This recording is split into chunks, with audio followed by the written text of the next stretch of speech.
तारीख थी 8 दिसंबर 2021 की। सुबह का वक्त था।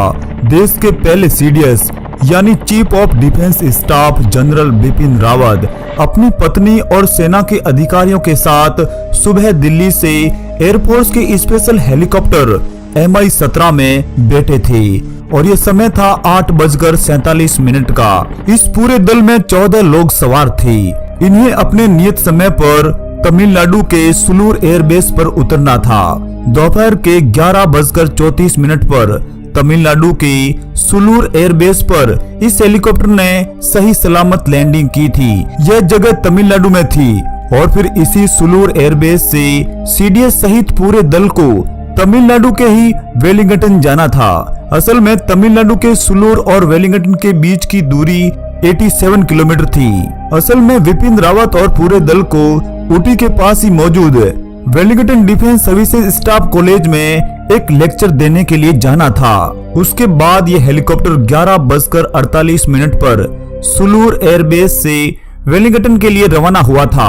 थोड़े समय बाद ही तमिलनाडु का नीलगिरी जिला आता है, जो कि एक घना जंगल था।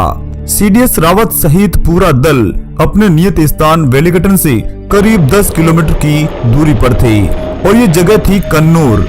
यह पूरा दल कुछ समझ पाता उससे पहले ही हेलीकॉप्टर में आग लग गई थी और फिर आसमान से अचानक नीचे जंगलों में यह हेलीकॉप्टर गिर गया था। इस वक्त दोपहर के करीब 12 और 12:30 के बीच का समय था। मौसम की खराबी के चलते यह हेलीकॉप्टर क्रैश हो गया था। जंगल में आग को देखकर स्थानीय लोग भी समय पर पहुंच गए थे।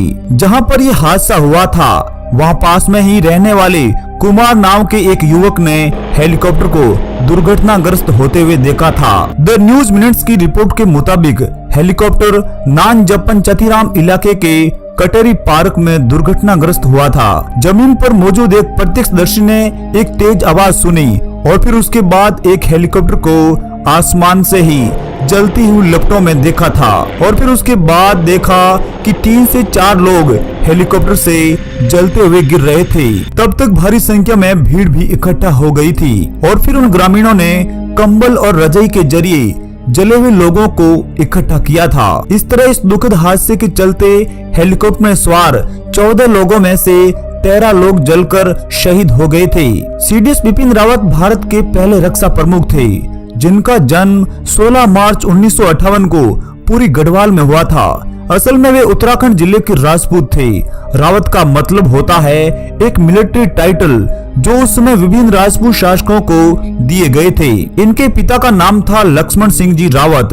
उन्होंने भी सेना में रहकर देश की सेवा की थी और लेफ्टिनेंट जनरल पद से रिटायर हुए थे। सीडीएस बिपिन रावत सेना में उस समय भर्ती हुए थे जब वे 20 साल के थे और ये समय था 1978 का। उन्हें 11वीं गोरखा राइफल की 5वीं बटालियन में पहली बार नियुक्ति मिली थी।